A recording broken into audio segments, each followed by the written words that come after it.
वैराग्य साहब, जब वैराग्य उत्पन्न होता है संसार असार दिखता है। रामचंद्र जी कहने लगे अहंकार अज्ञान से उत्पन्न हुआ, इस अहंकार शत्रु से मैं अत्यंत भयभीत हूं। राम जी बोल रहे हैं अब ये मन से उत्पन्न होने वाली वस्तुएं हैं, विविध प्रकार के रूप धारण करने वाला यह संसार अहंकार के प्रताप से ही दीन मनुष्यों को दोष के कोष रूपी अनर्थ को देता है। मोटी माया सब तजे, झीनी तजी न जाए, पीर पैगंबर ओलिया, झीनी सब इनको खाए।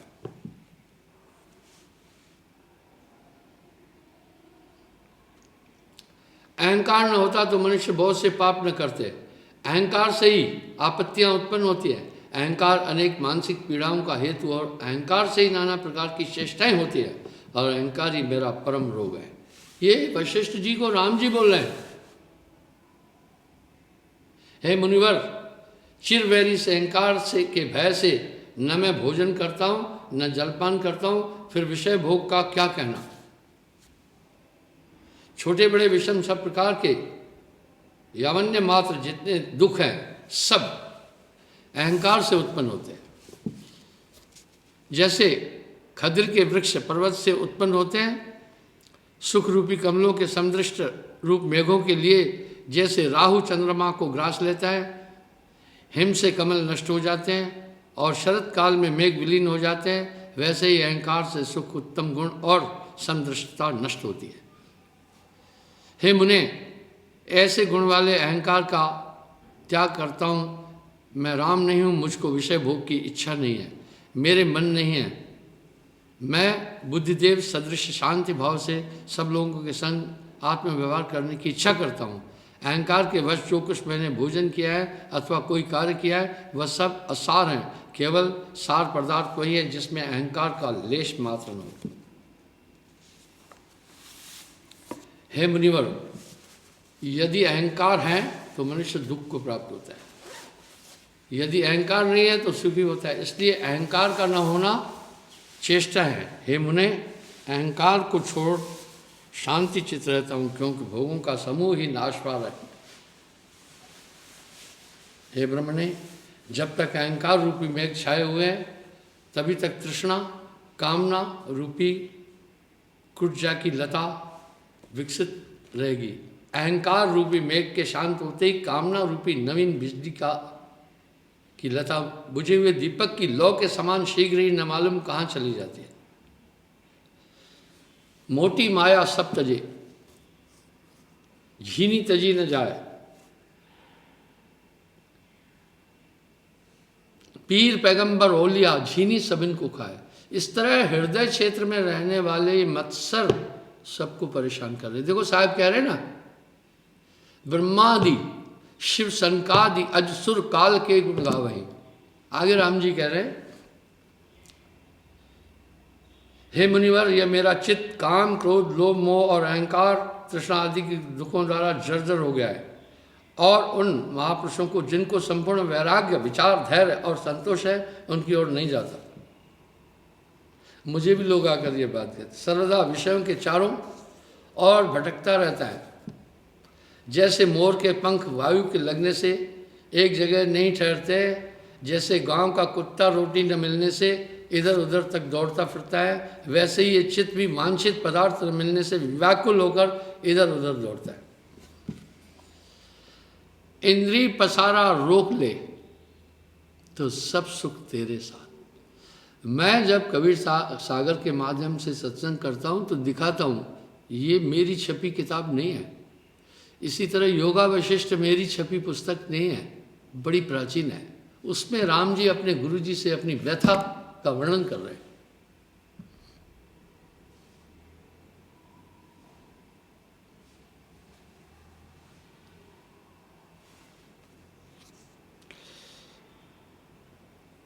हे मुनिवर, बुरी आशाओं के जाल से बंधा हुआ और शून्य से जो ये मन है सो कभी शांति को ऐसे नहीं प्राप्त होता है जैसे अपने समूह से बिछड़ा हुआ मृग कभी शांत नहीं होता।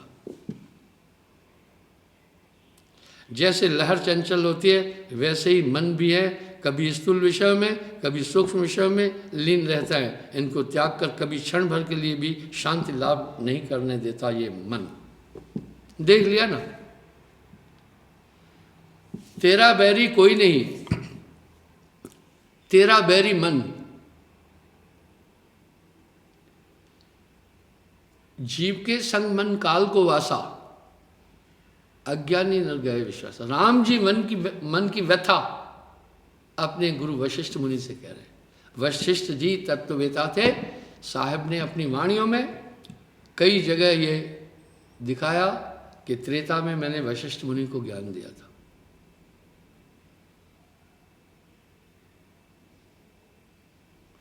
ये मन सदा विषय वासनाओं से खेदित होकर दसों दिशाओं में ऐसे डोलता है जैसे रुई रूप मंदराचल पर्वत से मथा हुआ क्षीर सागर का जल मनोरथ रूपी तरंगों से युक्त और माया रूपी मकारों से व्याप्त इस मन रूपी समुद्र को रोकने में असमर्थ हूं।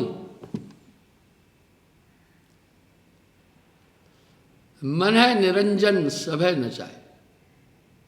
गण, राम जी ये बात बोल रहे हैं, गण गंधर्व ऋषि मुनि आदि देवा सब मिल करे मन ही की सेवा। पीर पैगंबर कुतुब औलिया मन ही निरंजन सबको दलिया। कथावाचक अपने हितों की बात करके चले जाते हैं। ये तो महारामायण का संवाद है, इसको तो उठा नहीं रहे, बस मनोकामनाएं पूर्ण करना है। एक माता भी मेरे पास आई, नमस्कार करके जब जाने लगी कहा महाराज कृपा करना मनोकामनाएं पूर्ण हो। मैं माता जी को जैसे जा रही थी कहा माता रुको।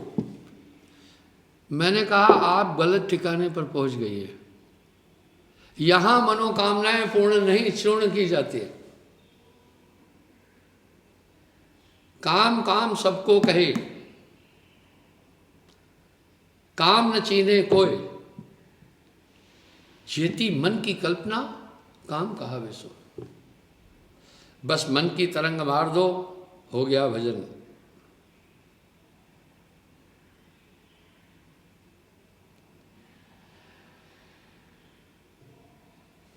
जैसे मृग खड्डे में गिरने की शंका न कर कर हरी धूप की ओर दौड़ता है, खड्डे में गिर, वैसे ही ये मन नरक में गिरने की चिंता न करके विषयों की ओर दौड़ता है। राम जी कितना सुंदर संबोधन कर रहे हैं।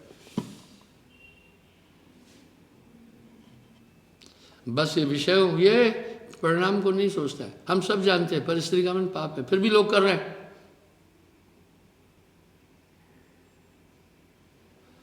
मैं बदतमीजी का सवाल कभी किसी से नहीं पूछता हूं। अगर मैं किसी को पूछूं ना जिसने परिस्त्री गमन किया हाथ खड़ा करो, शायद कोई नहीं करेगा। पता है मेरी शैली क्या है? मैं यूं पूछता हूं जिसने कभी परिस्त्री गमन नहीं किया हाथ खड़ा करो, तो 100 में 4-5 आदमी हाथ खड़ा करते। हम ऐसे युग में जी रहे। मैंने कल भी एक बात कही थी। स्वामीनाथ पांडे जी का लड़का इंजीनियर है, यहीं जम्मू कश्मीर में काम करता है, कोकण में। मैंने उसका ब्याह नहीं हुआ, मैंने कहा देखो बेटे लव मैरिज नहीं करना, लव मैरिज 90% फेल होती है।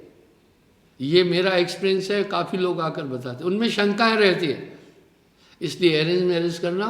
माँ बाप, उसने बताया क्या बोला? बोला ना गुरुजी आपकी कृपा है, आजकल ये ट्रेंड है, लड़के लड़कियां जैसे 6 महीने में हम कपड़े बदलते हैं ऐसे फ्रेंड बदलते हैं।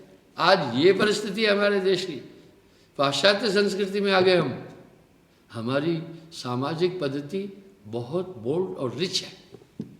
यूरोप में सामाजिक जीवन नहीं है, ब्रिटेन में उतना नहीं है। राम जी कह रहे हैं, जानते भी हैं कि पापिष्ट कर्मों को करने से मनुष्य नरक का भागी होता है। उसके बाद भी जैसे मृगा खाई के उस तरफ हरी घास देखकर जंप लगाता है, खाई में गिरने की फिक्र नहीं करता, चिंता नहीं करता है, घास की तरफ जाता है। इस तरह ये मन नरक और स्वर्ग की चिंता न करके विषयों की ओर दौड़ता है। मैं इससे व्यथित हूँ। कही आप बात। पीर पैगंबर कुतुब औलिया मने निरंजन सबको दलिया।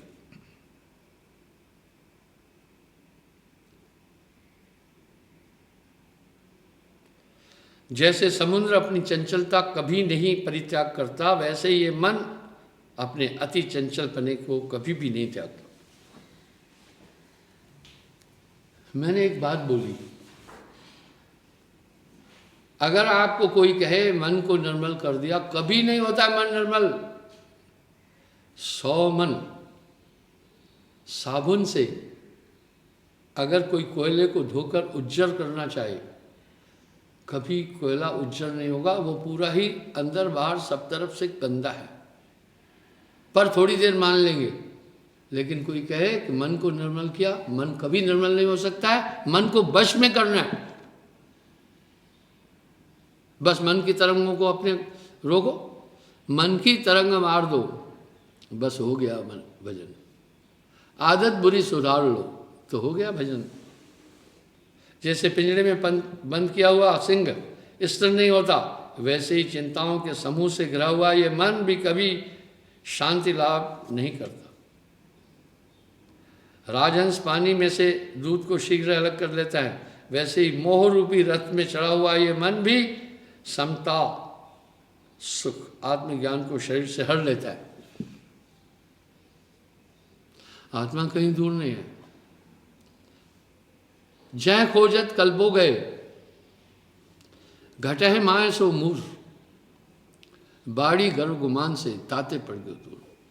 मैं आपसे सत्संग करने का समय निकालने के लिए जिद्दोजहद करता हूँ, कभी 5 मिनट कभी 7 मिनट लेट होता हूँ। यहाँ जो भी पब्लिक आती है 90% अपने दुख और व्यथाएं बताती है। ध्यान साधन की बात कम लोग कर रहे हैं कि कहीं घर में दुख है, कहीं शराब पीता है आदमी, कहीं मारता है आदमी, कहीं पड़ोसी ने मुकदमा कर दिया। तो मैं एक ही बात कहता हूँ, नानक दुखिया सब संसार, सही सुखी जय नाम आधार। जो सुख को चाहे सदा तो शरण नाम की ले।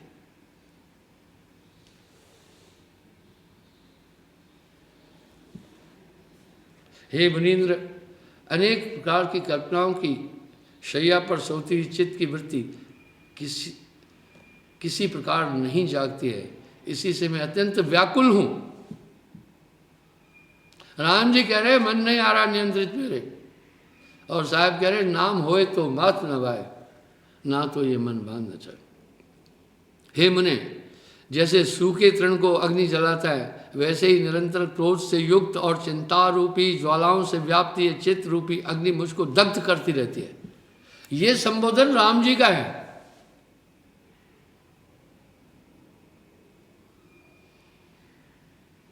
हे गुरुवर, जैसे क्रूर कुकर कुकरी सहित मृत देह को भक्षण करता है, वैसे ही इस प्रकार क्रूर मन ने तृष्णा रूपी स्त्री सहित मुझे ज्ञानहीन को भक्षण कर लिया है। नहीं तो राम जी को गुरु धारण करने की जरूरत क्या पड़ती। हम सब अपने हितों के लिए कई परमात्माओं का सर्जन करते हैं, हम यथार्थ से कहीं दूर चले जाते हैं, इसमें हमारे स्वार्थ निहित है। हर बार एक नए भगवान का, एक धर्म की बात थोड़ी है, सभी धर्मों में है ये चीज़ें। आप एक धर्म को कटघरे में कैसे खड़ा करेंगे? अगर भ्रष्टाचार आया तो सब पर आया, क्या हिंदू, क्या मुसलमान, क्या सिख, क्या ईसाई।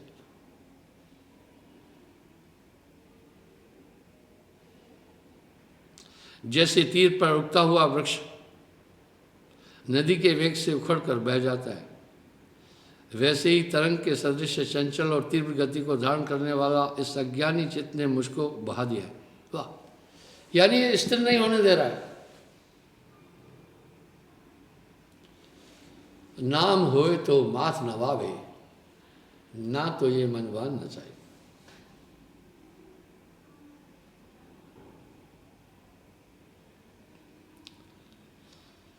तरंगों के सदृश चंचल और तीव्र गति को धारण करने वाला ये मन मुझको बहा दिया है।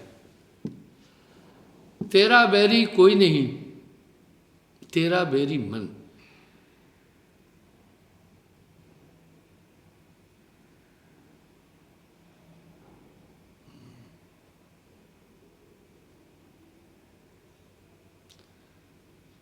वाह। मन के इस कारण से मैं संसार से पार नहीं हो सकता। जैसे कुएं की ढेकरी बारंबार रस्सी द्वारा ऊपर से नीचे और नीचे से ऊपर जाती रहती है, वैसे ही मैं कभी ऊर्ध्वगामी कभी अर्धगामी मन की बुरी वासनाओं से लिपटा हुआ हूं। कहिए, जैसे बालक अपनी परछाई को बेताल समझकर भय मानता है, किंतु समर्थ होने पर उस बेताल का भय चाहता रहता है, वैसे ही चित्तरूपी बेताल ने मेरा स्पर्श किया है, उससे मैं भय को पाता हूँ। इसलिए वही कहिए जिससे मेरा बेताल रूपी मन नष्ट हो। यह मन रूपी भूत जिसने मुझको पकड़ा है, यह बड़ा कठोर है। तेरा बैरी कोई नहीं, तेरा बैरी मन। यह अग्नि से भी अधिक जलाने वाला है। इसका उल्लंघन करना पर्वत फाड़ने से भी कठिन है। इसलिए जो चाहे मन ही निरंजन सभय न चाहे, नाम होए तो मार्ग न भाए।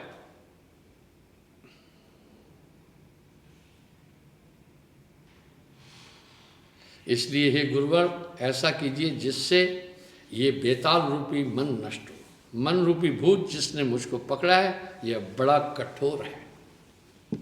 कोई भी ऐसे सब्जेक्ट को टच ही नहीं कर रहा है। अपने हितों के लिए कह देंगे ये दान कर, ये पुण्य कर, तुझे ये फल मिलेगा, वो फल मिलेगा। पूरा मामला ही अपने हित का है। बस ब्रह्मानंद का वो शब्द कितना सटीक है, हर बार बोलना पड़ता है। कोई हमसे ही पूछे आकर यूं, कोई हमसे पूछे यूं आकर, दुनिया में तुमने क्या देखा, हम बतला देंगे यूं उसको, सब मन मतलब का मेला देखा। हम मतलब के, तुम मतलब के, ये मतलब के, वो मतलब के, गुलसितान में फूल खिला, हमने देखा मतलब का। जोगी देखे,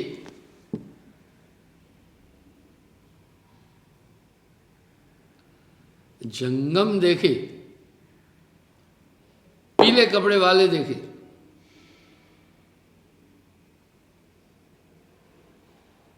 पर गले में उनके हार पड़ा, मैंने देखा मतलब का। वह दीद दिखा दे तो अपना जो खाली हुए मतलब से, तो ब्रह्मानंद कहेगा यूं, आज मैंने खुदा देखा। वाह। आज कह रहे जोगी देखे, जंगम देखे, पीले कपड़े वाले देखे, पर गले में उनके हार पड़ा, मैंने देखा मतलब। वह दीद दिखा दे तुक अपना, तुक झलक को कहते हैं।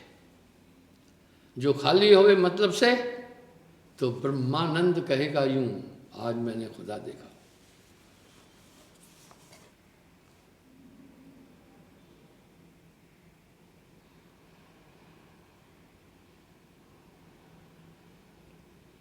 मन रूपी भूत जिसने मुझको पकड़ा है, वह बड़ा कठोर है। ये शो करना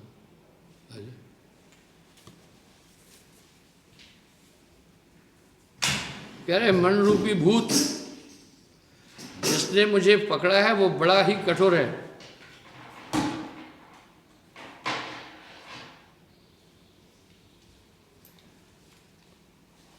यह वज्र से भी अधिक दृढ़ है। यह चित्त भोग विलास के कामों की ओर तो ऐसे दौड़ता है जैसे पक्षी मांस पर झपटता है।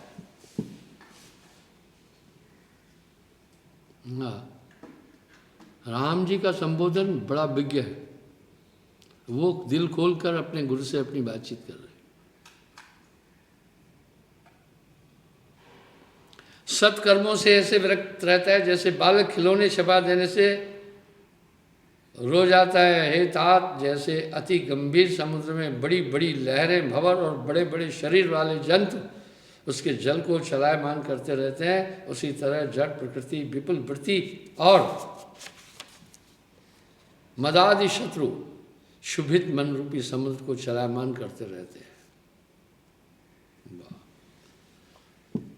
मन तरंग में जगत भुलाना।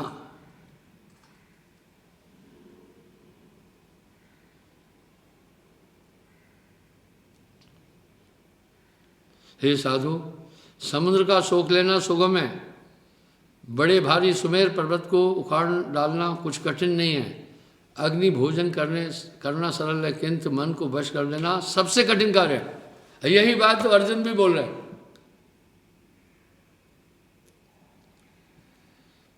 जब वासुदेव कृष्ण जी ने मना निग्रह की बात की कि आत्म शांति के लिए, तो यही संबोधन, यही उद्घोष तो अर्जुन ने भी कहा, वायोर्गणन्ति असंभव, हवा की गठान लगाना असंभव है, तदपि संभव है, फिर भी हो सकती है। उदधि मंथन, उदधि समुद्र को कहते हैं, उसका मंथन अति दुष्क्रिय, तदपि संभव।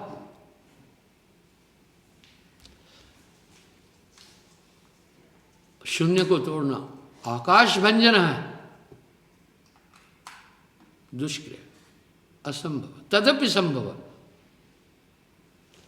ही मन प्रमथन है, लेकिन वासुदेव ये मन प्रमथनशील है, किसी भी तरह बस में नहीं आता है, इसको मैं बस में नहीं कर सकता।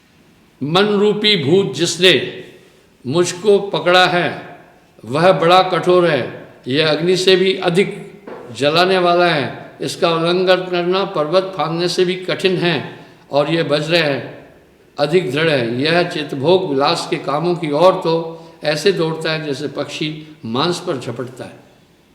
आप देखें, पर नाम होए तो मात न वावे, ना तो ये मन बांधना चाहिए।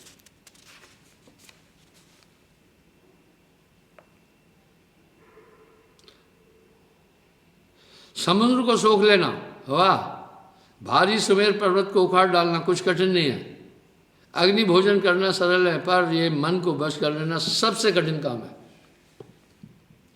तभी तो साहब कह रहे हैं, मन पर जो असवार है ऐसा बिरला कोई कबीरा, ऐसा बिरला कोई।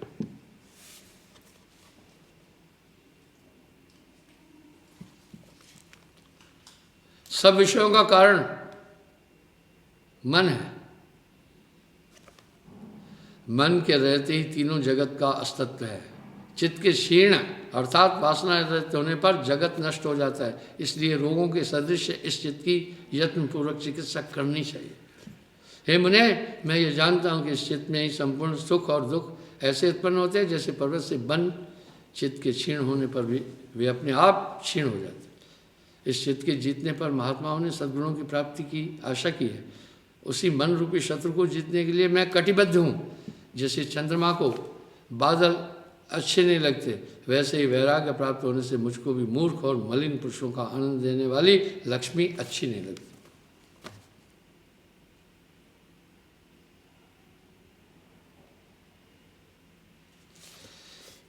हे मुने, इस संसार में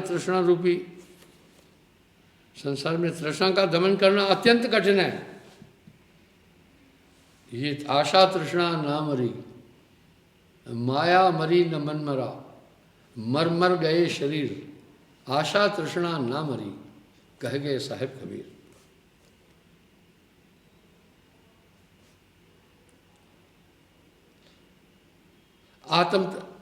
यह तृष्णा आत्म तत्व के प्रकाश को रोकने के लिए घोर अंधकार में रात्रि है, जिसमें काम क्रोध मोहादिक उल्लूक जीव रूपी आकाश में विहार करते हैं। जैसे सूर्य की भीषण किरण माला सरस और कोमल पंख कीच को खुश्क कर देते, वैसे ही हृदय में दाह करने वाला ये मन स्नेह और दया युक्त जो मैं हूँ उसको खुश्क कर दिया है। देखिए, अज्ञान रूपी अंधकार से आच्छादित जो ये मेरा चित्त रूपी महाविकट जंगल है, उसमें आशा रूपी पिशाचनी घोर रूप से नाश कर रही है। जिस प्रकार लहरें समुद्र को मथती है, उस प्रकार तृष्णा भी मन को अत्यंत शोभित करती है। अनेक वासनाओं में संचार करने वाली तृष्णा नदी की तरह हमारे शरीर रूपी पर्वत से निकलती है, तथा मिथ्या वासना आदि कर्म ही इस नदी की लहरों की घोर गड़गड़ाहट है। इसमें प्रवृत्ति ही गहरी लहर है। जिस प्रकार पुराने तिनके को आंधी उड़ाकर कहीं का कहीं ले जाती है, वैसे ही तृष्णा का वेग उसकी निवृत्ति के लिए उदित चित्त रूपी चातक को उड़ाए उड़ाए फिरता रहता है। अब यहाँ साहब कह रहे हैं, संतो घट में झगड़ा भारी, 5 सखी पीहू पीहू करते हैं, भोजन चाहत न्यारी न्यारी।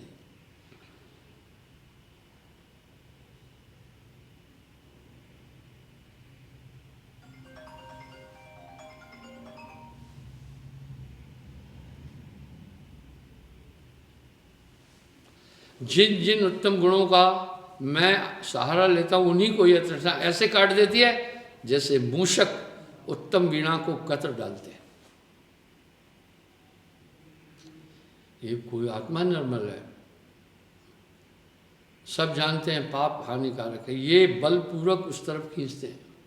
बहुत प्रभावशाली, बड़ा बल वाला है ये मन। मन है निरंजन, सब है नचाए।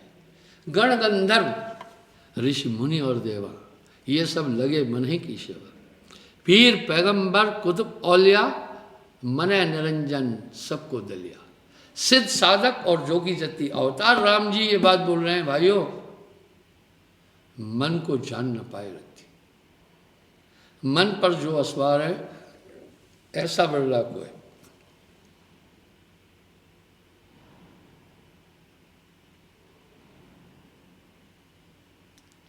जैसे पक्षी जाल में फंस जाता है, उड़ नहीं सकता, वैसे ही मैं चिंता रूपी जाल में फंसा हुआ हूं और आत्मपद को पाने में असमर्थ हूं। आप देख रहे हैं ना शब्द, हे तात, इस तृष्णा रूपी जाल ने मुझको ऐसा भस्म कर दिया है कि अमृत से भी उसके दाह के शांत होने की आशा नहीं है। जैसे पागल घोड़ा यहाँ से वहाँ और वहाँ से यहाँ दौड़ता फिरता है, वैसे ही यह तृष्णा भी दिशाओं के अंत तक भ्रमण करती रहती है। काम काम सबको कहे, काम न चीने कोई, जेती मन की कल्पना, काम कहा विषय। इन्हीं सबका सार ही नाम है। मैं इसी पॉइंट पर लोगों को ले चलना चाह रहा हूँ। मेरा दुनिया से कोई मतलब नहीं है, मुझे किसी से कुछ नहीं चाहिए। मैं घमंडी नहीं हूँ। मैं कहता हूँ मुझे कोई कुछ दे ही नहीं सकता। आप कहें, एक आदमी ने कहा गुरुजी अनाज देते हैं वो भी ले लेते हो, पैसे चढ़ाते हैं वो भी ले लेते हो, वस्त्र चढ़ाते हैं वो भी ले लेते हो, ज़मीनें दान देते हैं आप वो भी ले लेते हो, बाकी सब चीज़ें हैं वो देते हैं सब ले लेते हो। आप क्या कहते हैं कि आप मुझे कोई कुछ नहीं दे सकता? मैं कहा हाँ, ये तुम सही कह रहे हो। पहले ये तुम देखो मैं इसका क्या कर रहा हूँ। मैं अपनी जीविका का उपार्जन बहुत कम संसाधनों से करता हूँ। बड़े ढीले कपड़े पहनता हूँ, फटे ही नहीं, 2-2, 4-4 साल, जूता 3-3 साल तक चलता है। आप मानेंगे मैं दाढ़ी का एक ब्लेड 4-4 महीने तक निकाल देता हूँ। मैं जानता हूँ मुझे किसी का धन नहीं खाना है, मुझे अपनी जीविका का बसर अपनी नेक कमाई से करना है। जो मुझे फौजी पेंशन मिलती है 30,000, उसके आगे नहीं जाता हूँ मैं लोगों के पैसे का नहीं खाता हूँ, मुझे किसी से कोई मतलब नहीं है। मैं सुकृत आहारी हूँ, अहंकार वश नहीं कह रहा हूँ। मैंने कहा हे भाई, वो पूरा धन मैं उन्हीं लोगों की सेवा के लिए लगा देता हूँ, तुम आकर चेक तो करो। पात्र कुपात्र विचार कर तब दीजिए तेहदान, देंदा लेंदा सुख ले कबो न होती हान। मैं किसी पर व्यंग नहीं कर रहा हूँ। बड़ी बड़ी संस्थाएं जिनके पास हजारों करोड़ की संपत्ति है, लोग बिस्तर कंधे पर लेकर के जाते हैं, वहाँ मिट्टी में जाकर लौटते हैं, कोई वहाँ व्यवस्था नहीं है। भोजन खाने की जो लाइन लगती है वो कम से कम 1 किलोमीटर होती है, और दाल और फुल्का मिलेगा वो इसलिए, बाकी जो पैसे से लंगर चल रहे हैं लोग वहाँ रोटी खाते हैं। यहाँ सब सेवा फ्री है। आप लोग अच्छी तरह जानते हैं, लोग दिल्ली से जम्मू आते 180 रुपये किराया देकर, जम्मू से मेरी गाड़ी उनको उठा करके रांडली तक लाती है, नहीं तो रास्ते में 4 गाड़ी बदलना है। एक गाड़ी से आएंगे विक्रम चौक, विक्रम चौक से फिर दूसरी गाड़ी आ जाएगी अपना राया मोड़, मिल गई तो आ जाएगी, राया मोड़ से फिर गाड़ी मिलेगी रांजड़ी मोड़ के लिए, इसलिए मैं उनको भटकने नहीं देता हूँ। जो यहाँ से वापस जाते हैं, अहंकारवश नहीं बोल रहा हूँ मैं, सेवा मैंने अपना धर्म माना है, धन के पीछे नहीं, उनको रास्ते का भोजन देता हूँ। यहाँ रहने की उत्तम व्यवस्था, अमीर आए गरीब आए बिस्तर देता हूँ, खटिया देता हूँ, भोजन, शौचालय, स्नान आदि की पूरी व्यवस्था फ्री। मैं बोला हे भाई, ये धन तो पूरा वहीं लगता है, बस मैं एक सुपरवाइजर चौकीदार हूँ, इसके अतिरिक्त मुझे धन से कुछ नहीं लेना। मेरा तो एक ही लक्ष्य है, सोई हित बंधु में भावे, जात मुरा कुमारक मार्ग लावे। मैंने आपको कई बार बताया, मेरा छोटा भाई 16 साल पन्निया साइकिल पर बेचा, 16 साल। मैं तो एक दिन में उसे करोड़पति बना सकता था। करे अपना काम, पहले बनी प्रारब्ध पाछे बनी शरीर, मोह सकल व्याधिन को मूला, जासे उपजत बहुविध सूला, जिनके हित पर लोग बिगाड़ा, अंत कालो नाहि सहाय। वही शहंशाह है जिसको ना ही चाह मिटी चिंता मिटी, मनवा बेपरवाह, वही शहंशाह है जाको ना ही चाह। निज मुख अपनी महिमा गाए, इंद्र होए महिमा घट जाई। पर मैं प्रसंग आया तब ये बता रहा हूँ।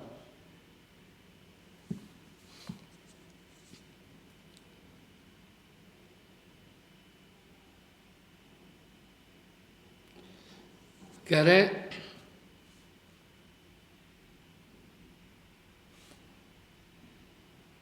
जिस प्रकार पानी के भंवर में पुराना पत्ता शक्कर खाता है, वायु के प्रचंड वेग में जैसे पुराना तृण उड़ता और आकाश में जिस प्रकार शरद ऋतु का बादल भ्रमण करता है, उसी प्रकार मैं भी चिंता रूपी चक्र में भ्रमण करता हूँ। जैसे पक्षी जाल में फंस जाता है और उड़ नहीं सकता, वैसे ही मैं चिंता रूपी जाल में फंसे हुए हूँ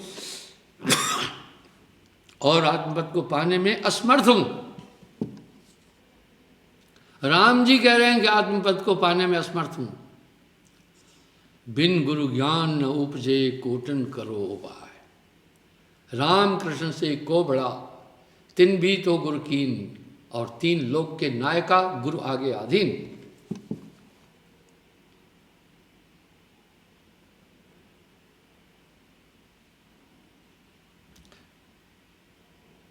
हे तात, इसी तृष्णा रूपी जाल ने मुझको ऐसे भस्म कर दिया है कि अमृत से भी उस दाहक के शांत होने की आशा नहीं। जैसे पागल घोड़ा यहाँ से वहाँ से वहाँ दौड़ता फिरता है, वैसे ही यह तृष्णा भी 10 दिशाओं के अंत तक भ्रमण करती रहती है। जैसे कूप की रस्सी कभी जल को स्पर्श करती है, कभी ऊंचे और कभी नीचे हो जाती है, इसी प्रकार तृष्णा भी कभी विषय में आसक्त होती है, कभी ऊपर और नीचे जाकर स्वर्ग और नरक में जाने का हेतु बनती है।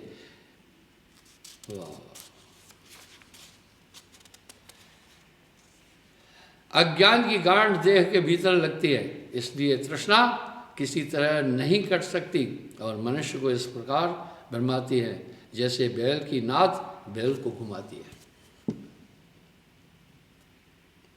जैसे व्याधि शिकारी पक्षियों में जाल बिछाता है, वैसे ही तृष्णा ने पुत्र मित्र स्त्री आदि रूपी जाल इस संसार में फैला है। जैसे अंधेरी रात में धीर मनुष्य को भी डर लगता है, वैसे ही ये तृष्णा यद्यपि मैं धीर हूँ मुझको भयभीत करती रहती है। ये मोह सकल व्याधिन को मूला। मैं कोई व्यंग थोड़ी करता हूँ, है राम जी का मैं शत्रु थोड़ी हूँ, कोई रावण के परिवार से खानदान से तो हूँ नहीं। पर ये मोह सकल व्याधिन को मूला। सीता जी के हरण के बाद रामायण में व्याख्या है, राम जी इतने त्रसित हो गए थे कि वृक्षों का आलिंगन करके सीते सीते पुकारते थे। ये मोह, यही तो राम जी कह रहे हैं। और साहब क्या बोलते हैं, मोह सकल व्याधिन को मूला। सभी समस्याओं का कारण मोह है। तासे उपजत बहुविध सूला, बहुत दुख उत्पन्न होते हैं इससे।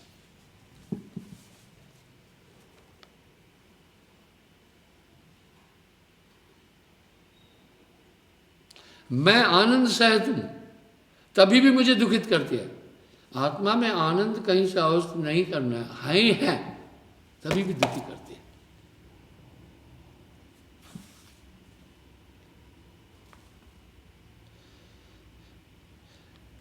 कुटिल कोमल स्पर्श करने वाली विषय रूपी विष देने वाली तृष्णा भी तनिक स्पर्श करने से डस लेती है। दुर्भाग्य देने वाली, दीनता का ग्रास करने वाली ये तृष्णा काली राक्षसों के सदृश है, मनुष्य के हृदय का भेदन करती रहती है। अरे चश्मे दिल से देख तू, क्या क्या तमाशे हो रहे, दिल सता क्या क्या है तेरे दिल सताने के लिए, दिल का हुजरा साफ कर जाने के जाना के आने के, एक दिल लाखों तमन्ना, वही तो बात हुई। उस पे भी ज्यादा हवस, फिर ठिकाना है कहाँ उसको बिठाने के लिए। वाह वाह, दिल का हुजरा साफ कर जाना के आने के लिए।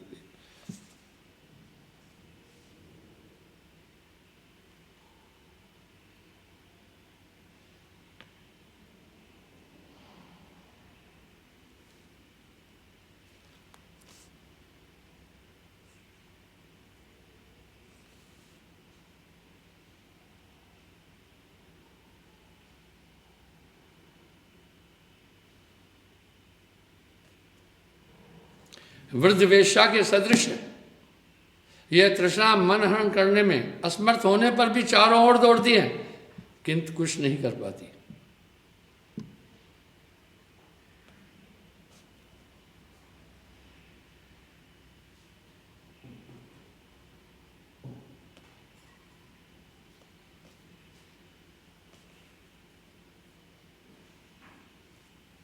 जिस प्रकार भूख प्यास से व्याकुल पक्षिणी फल सहित वृक्ष को छोड़कर दूसरे पर उड़ जाती है, उसी प्रकार ये चाह रूपणी चपल वानरी अलंघनीय स्थान दुष्प्राय वस्तु में भी ग्रह रखती है।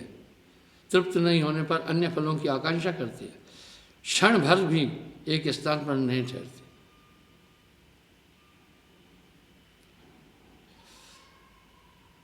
यह दुर्लभ वस्तु में भी आसक्त होती है, जो नहीं मिलने वाली चीज है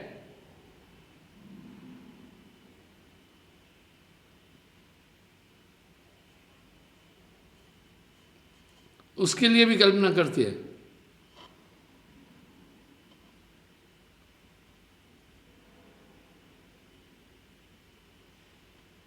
ये क्षण भर में पाताल को जाती है, क्षण भर में आकाश चढ़ जाती है।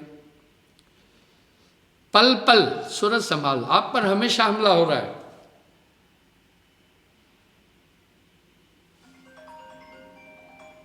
संसार के सब दोषों में से यह चाह ही अधिक दुख देती है। जो अंतःपुर में रहता है उसको भी यह अत्यंत कष्ट देती है, अर्थात जीव को भी यह दुख देती है। चाह मिटी चिंता मिटी, मनवा बेपरवाह, वही शहंशाह है जिसको ना ही चाह। बस मन की तरंग मार दो तो हो गया भजन। ये चाह बहुत खराब है। जो तू चाहे मुझको, छाड़ सकल की आस, मुझे ही जैसा होए रहो, सब सुख तेरे पास।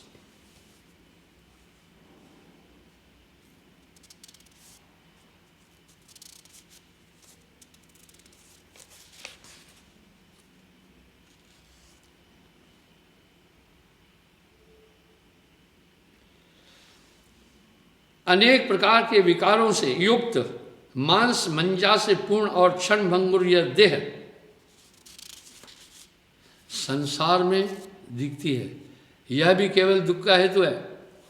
ये शरीर अज्ञ है, न तज्ज अथवा न जड़ और न ये चैतन्य। ये शरीर थोड़े ही में सुखी हो जाता है और थोड़े में ही दुखी हो जाता है, इसलिए इसके समान नीच शोचनीय और गुणहीन कोई अन्य पदार्थ नहीं है। वाह, राम जी कह रहे हैं।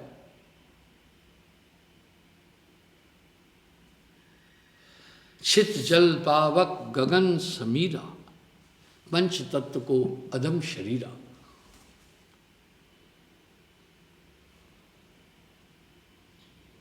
यह देह वृक्ष रूपी भुजा, इसकी शाखा है अंगुल, इसके पत्र हैं जंगा, इसके खम्भ है और विषय वासना इसकी जड़ है। अनेक प्रकार से दुख दुख इसके फूल है। अब यहां साहब क्या कह रहे हैं? देह धरे का दंड है, भुगतत है सबको। ज्ञानी भुगतत ज्ञान से, मूर्ख भुगतत रोए। महात्मा ईसा ने भी क्या कहा है पता है? हम सब अपने पापों के कारण पृथ्वी पर हैं।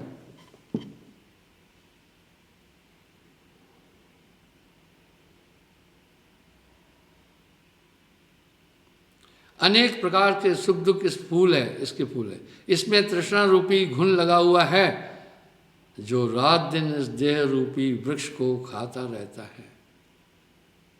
मैंने कई बगीचे लगाए हैं, आम के, आंवले के, सेब के। मैंने एक आम के पेड़ में देखा टहनी सूख रही थी। मैंने माली को कहा ये टहनी क्यों सूख गई है?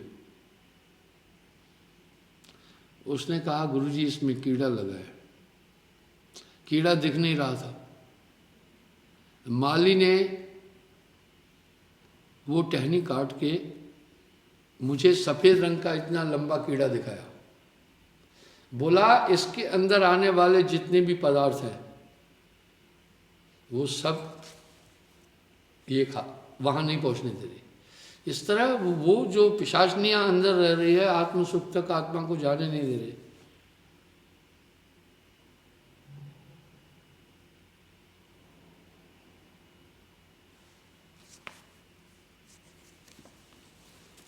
इंद्रिय रूपी अनेक गर्तों से युक्त और रोम रूपी असंख्य वृक्षों सहित इस देह का नाम के शून्य वन में चिरकाल तक निशंक वास करने का किसको विश्वास है? मांस नाड़ी हड्डियों से व्याप्त और असार जो यह देह रूपी नगर है इसमें बिलाव के सदृश रहता है।